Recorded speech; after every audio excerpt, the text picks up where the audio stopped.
Coming up on OU Nightly, the Pope has touched down on American soil. The Norman Fire Department is going off-land, and alcohol may soon be served at your local fast food chain. OU Nightly begins now.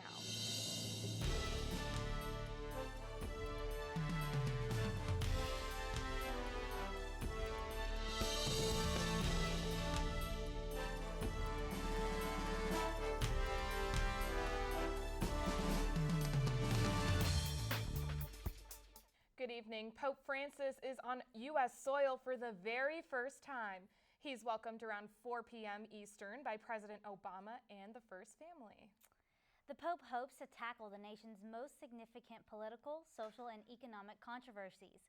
One of the central themes of his papacy is the issue of income inequality and the disregard as a poor result of capitalism in the West. Pope Francis will dine with the homeless people while in Washington, and President Obama will roll out an official welcoming ceremony for the Pope on the South Lawn of the White House tomorrow before he parades through downtown in his Pope-mobile. And the Pope will be in the U.S. for 6 days, beginning his visit in Washington, D.C. After addressing Congress on Thursday, he'll continue to travel to New York City, where he'll conduct a service at Ground Zero and address the UN. He will end his trip Saturday and Sunday in Philadelphia before returning to Rome on Monday. And the Pope's not coming near Oklahoma, but Oklahoma Catholics are still excited about his visit. Father Beckham of St. Joseph Catholic Church is in full support of Pope Francis and his progressive views. He says these views have been on the message of the church all along. While the communities will always have differences of opinion, he sees that as being healthy to him. The Pope is a clear sign of hope and joy. The Pope speaks on a wide range of issues, and some of the issues that he speaks about you're going to like, and some of them you're not. But what everyone can agree on is the man behind that message. And I think everyone sees that he's very authentic, he's very genuine, he's a man that's full of joy, and that's attractive. Father Beckham thinks that the Pope brings a renewed enthusiasm to the conversation, and he looks forward to his visit. And it's understandable that Oklahoma Catholics are eager for the Pope's visit, and there are thousands of them. In our state, 8% of Oklahomans identify themselves as Catholics. That's not even half the percentage of Catholics in the nation as a whole. And one Oklahoma Catholic who's traveling to Washington to see the Pope is the Archbishop of Oklahoma City, Paul Coakley. Former Baptist minister, Oklahoma Senator James Lankford invited Coakley to join him Thursday for the Pope's historic address to Congress. That address will be the first ever papal speech before Congress. It's scheduled to begin at 9 a.m. on Thursday. Lankford says this will be a historic event not only for Catholics, but for all Americans. Sure to be a very exciting visit. Yes, and it's too bad he's actually not coming here to Oklahoma because the weather is fantastic right now. I know it, and I wonder how long it's going to be lasting like this. I have no idea. Mandy, what do you have for us? Well, currently temperatures are in the upper 80s. A few of us in southwestern Oklahoma seeing the lower 90s, but it feels a little warmer than that because we do have a strong southerly wind helping bring some more moisture, and heat index values, unfortunately, are going to be a few degrees higher than what we are currently. Tonight, though, if you're out and about this evening, you might need to bring a jacket with you because, well, by 8 o'clock, we're down in the upper 70s. By the time we hit that midnight hour, well, we're going to be down in the lower 70s. Mostly clear skies will be nice, and that wind, not too much of an issue if you're outside this evening. Coming up later on, stick around. Fall is coming. What can you expect for your fall temperatures? And what about your rain chances? Ladies, back to you. Thanks, Mandy. The refugee crisis in Europe is one step closer to a solution. Dylan Jasna has the latest on what European leaders are proposing in the News Center. Dylan? That's right, Vanessa. European interior ministers voted in favor of a quota system to relocate more than 120,000 asylum seekers. EU presidents and prime ministers will meet tomorrow to consider the deal. Romania, the Czech Republic, Slovakia, and Hungary were the only countries to oppose quotas. All EU member states must comply with the resettlement plan even if they voted against it. And in my German words, we have totally screwed up. That was the statement made by Volkswagen USA CEO after they revealed more cars may be affected by their emissions scandal. Officials say VW programmed cars to emit lower levels of harmful pollution only when cars were being tested. Since this is not a safety issue, though, owners can still drive their cars until a solution is found. And the Pope isn't the only visitor in the U.S. today. China's President Xi Jinping landed for his first visit to the United States. He is in Washington State to meet with tech and aerospace leaders in Seattle. After his West Coast visit, he'll travel to the White House and then to New York to speak to the United Nations. That's what's happening around the nation and the world. Back to you. Thank you, Dylan. Well, the Norman Fire Department now has 2 new motorized boats to use for water rescues. The City of Norman approved funding for the Zodiac boats due to the extreme flooding last spring. Firefighters have began practicing at Lake Thunderbird and will continue to train for many hours to operate the boats in swift water. Assistant Training Officer Brian Weatherford says the boats will be far more effective in rescuing people than the rafts the department has used previously. It gets us into areas that we can't wade out in, that we can't get ropes out to. Our tethered boats can only do so much, especially in rapidly moving water. When we had the floods back in May, we had to rely on OHP, we had to rely on Edmond, other departments that had boats like these, not these type of boats, but similar to these, to come down and help us out. And these boats are arriving at a great time. According to the National Weather Center here in Norman, rainfall for next spring is expected to be above average. And still to come on OU Nightly, ordering some items at Taco Bell may now require a photo ID. That's right, and fall is just one sleep away. Pumpkin lovers unite, we found the biggest pumpkin in the land. Straight ahead on OU Nightly.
Welcome back. A new exhibit is bringing a taste of Roman culture to the Fred Jones Museum of Art. The Immortals exhibit presents 20 marble portraits of historic Roman figures from the Capitoline Museums in Italy. The exhibit has drawn a lot of visitors, but another benefit rests far beyond its walls.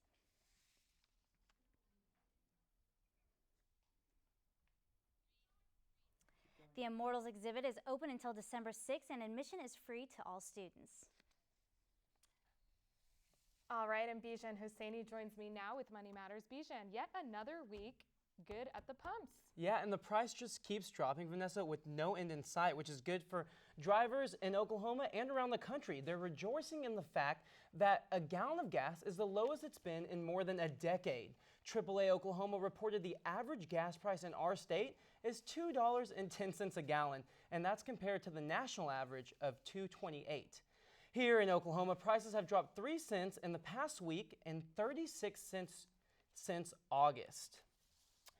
And if you want Amazon Prime, but $100 is just too much money, then you're in luck. The online retailer says it will lower its one-year Prime membership from $99 to only $67. Here's the catch though, the deal is only available for 24 hours on September 25th, and it's only for new members. Amazon Prime includes 2-day shipping, free video streaming, and other exclusive offers. Amazon says this is in honor of their series Transparent, the TV series, which won 5 Emmy Awards on Sunday. And the 3rd annual Oklahoma 529 Savings Plan Sweepstakes has been launched. Any child age 18 and under that's still in school or has not been able to attend school is eligible to enter. The winner of the sweepstakes will win big money for a college savings plan, and the child's school will receive a matching donation. The parents or guardians can log on to okforsaving.org to register until November 21st. So parents, I urge you guys to get out there and register. A lot of money to be had for their child's education. That's right. You do always say you miss 100% of the chances you don't take. That is true. Thanks, BJ. No problem. With homelessness as a constant issue in Oklahoma City, one organization is anchoring the efforts to take care of the homeless. OU Nightly's Clark Sachs tells us more. For the past 10 years, the Homeless Alliance in downtown Oklahoma City brings together over 100 organizations to put an end to the nearly 1,500 homeless people living in OKC. We don't see it as our mission to heal the sick or feed the hungry or clothe the naked or house the homeless. Our job is to help the 100+ government, faith-based, and nonprofit agencies in Oklahoma City that are doing that work every day do it better. The Homeless Alliance believe the answer to solving the problem lies in the 100,000 Homes Initiative, which began in 2013 and aims to build housing for all currently living on the street. The single-room occupancy housing, much like a dorm or apartment, will help ease the new residents into life under a roof. For folks that have been on the streets for 20 years and have never really even seen a thermostat, much less know how to operate it, that kind of sort of low barrier housing is important. The biggest upside to the 100,000 Homes Initiative is the money it saves the city. Each year, Oklahoma City spends about $28 million for public services like police and ambulance. Just by housing the 300 or so that we've housed over the last 2 years, we've avoided about $3.5 million in public services costs. Besides the amount of money that the initiative can save the city, putting a roof over the heads of the homeless provides a security blanket to those who need time to work on their mental illness or addiction problems. When you're housed, you have the luxury of being able to work on the other stuff because you know your next meal is right there. With the new initiative slowly taking place, the Homeless Alliance hopes to erase homelessness from Oklahoma City one person at a time. Clark Sachs, OU Nightly. The new housing is expected to open this July. And if you've ever wanted to enjoy a margarita while eating a Doritos Locos taco, it may soon become a reality. Taco Bell Cantina opened today in Chicago and is the first Taco Bell location to serve alcohol. Customers can choose from beer, wine, or sangria with the option to add rum, vodka, or tequila to any fountain drinks. The goal for more Taco Bell restaurants to be able to offer alcohol in the future. And still ahead on OU Nightly, the OU women's soccer team is on a roll. We'll take a look at their successful weekend. And Mandy's standing by with weather. Mandy? Fall is almost here. What can you expect with those temperatures? I'll have that and more coming up next.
Welcome back to OU Nightly. Now, fall is almost here. Tonight, as you're heading into the early morning hours, we will officially reach that milestone. And taking a look ahead at a couple other milestones coming up, we have 17 days until OU Texas, 38 days until Halloween, and 64 days until Thanksgiving. So they're not here yet, but hopefully those fall temperatures will start creeping in on us as we get closer to some of those dates. Taking a look at visible satellite around the entire U.S., you can see we do have quite a bit of cloud cover off in the panhandle of Oklahoma and in Arizona and New Mexico, a few in Denver there, but nothing for here for most of us. We are very sunny as we're heading through our afternoon, and as we're heading through the rest of our week, good news, we do have temperatures that aren't going to be as cool as we head through the next couple days, and thankfully we have some slightly fall-like weather coming our way as well, but that's not here just yet. We're going to stay warmer so far the next couple days, and unfortunately we will stay above normal through our weekend. Taking a look at those surface maps come Tuesday, again we are going to be above normal for our day, and as we're heading through the next couple of days this week, we have high pressure centered over us, so not a whole lot of change in our weather pattern at all expected. Overnight lows tonight though going to be pretty nice. If you're out and about in the morning, you might want to bring a jacket with you. Most of us will stay in the upper 60s, and by tomorrow we're topping out at 87 degrees for our high temperature. Across the state, we're going to see much of the same temperatures in the mid to upper 80s for your Wednesday afternoon, and come the next several days, it's going to be, well, pretty nice, a little warmer than we might like for fall, but we have sunny skies and no major chances for any rain coming up, so that's good news, especially if we have outdoor plans come this time of year. Great. Thank you, Mandy. You're welcome. Thank you. And Tulsa couldn't seem to catch a break against the Sooners this weekend. Courtney Boggs is standing by with more. Courtney? OU soccer added to the Tulsa sweep this past weekend, and quarterback Baker Mayfield is one busy guy on and off the field. We'll tell you what the Mayfield Mania is all about. Sports is straight ahead.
I'm Courtney Boggs, and this is OU Nightly Sports. Ever since OU's 52-38 victory over Tulsa on Saturday, the phrase shake and bake has been making a comeback. Transfer quarterback Baker Mayfield notched an Oklahoma record 572 total yards of offense, breaking Landry Jones' 2012 record of 554. Mayfield is just the third quarterback since 2000 to throw for 3 touchdowns and run for 1 in his team's first 3 games. Mayfield has been living life in the fast lane since his recent success. One of Mayfield's pit stops was on Sooner Sports Pad last night. The OU quarterback hung out with the members of the Pride and even competed in a game. Mayfield also fielded questions from SportsPad hosts Mason Prince and Haley Huey. What do you think you guys need to improve on as an offense heading into the bye week? A lot of mental errors. And then obviously our two fumbles that we had against Tulsa. You look back on it, we should have been up 45-10 at halftime instead of them being in the game. So a lot of stuff that we shot ourselves in the foot, and not just against Tulsa, and Tennessee too, and Akron starting way too slow. So we're just looking back and trying to air out those mistakes. What's your favorite dance to hit? Is it the whip, or is it what you got? Can you show us? No, you don't have to show us. No, I'm not showing anybody. You don't have to show us. What's it? No. Quiet, please. Yeah. No, not enough people have seen the video. No, I don't know about that. Who knows? I might be cooking something up pretty soon here. We'll see. I don't know. And a couple of football notes. After missing the Tulsa game due to disciplinary reasons, cornerback Jordan Thomas returned to practice this week. And yesterday, Tulsa head coach Philip Montgomery issued an apology to head coach Bob Stoops for allowing Baylor assistant Jeff Levy on Tulsa's sideline during the game on Saturday. Despite the gloomy weather in Norman this past weekend, the OU soccer team refused to let a few clouds rain on their parade. The Sooners beat Tulsa in football on Friday before the guys beat Tulsa in football on Saturday. The Sooners handed Tulsa their first loss of the season, outscoring the Golden Hurricane 2-1. Sophomore Tori Bowman captured the win for the Sooners by scoring the winning goal in the 63rd minute. And last night, Andrew Luck and the Colts took on the New York Jets on Monday Night Football. Luck came into the season with extremely high expectations, but so far has been a huge disappointment. Luck tossed 3 interceptions and added a fumble to his list as well, as the Jets cruised to a 27 victory. The Colts are 0-2 on the season so far, but Luck isn't the only big name in the league to be winning at losing. Also on the list is Sam Bradford's Philadelphia Eagles, Little Manning's Giants, and Russell Wilson's Seattle Seahawks, who have made appearances in the Super Bowl the past 2 seasons. And the other big news from Monday Night Football came before the game even started.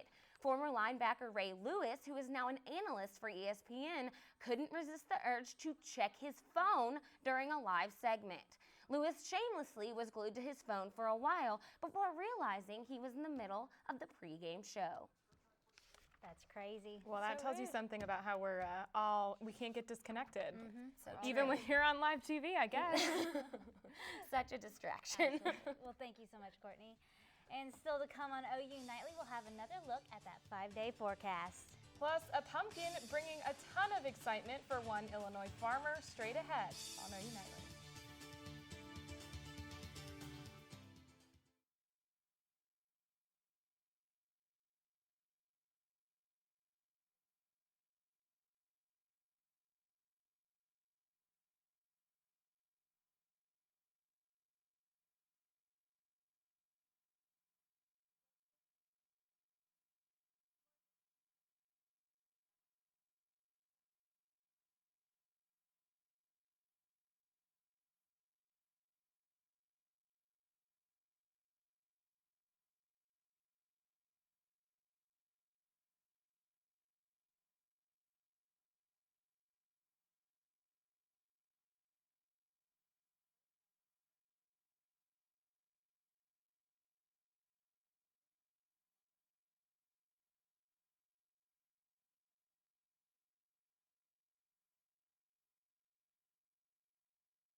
I'm Anna Whitney at the OU Nightly Update Desk, recapping today's top stories.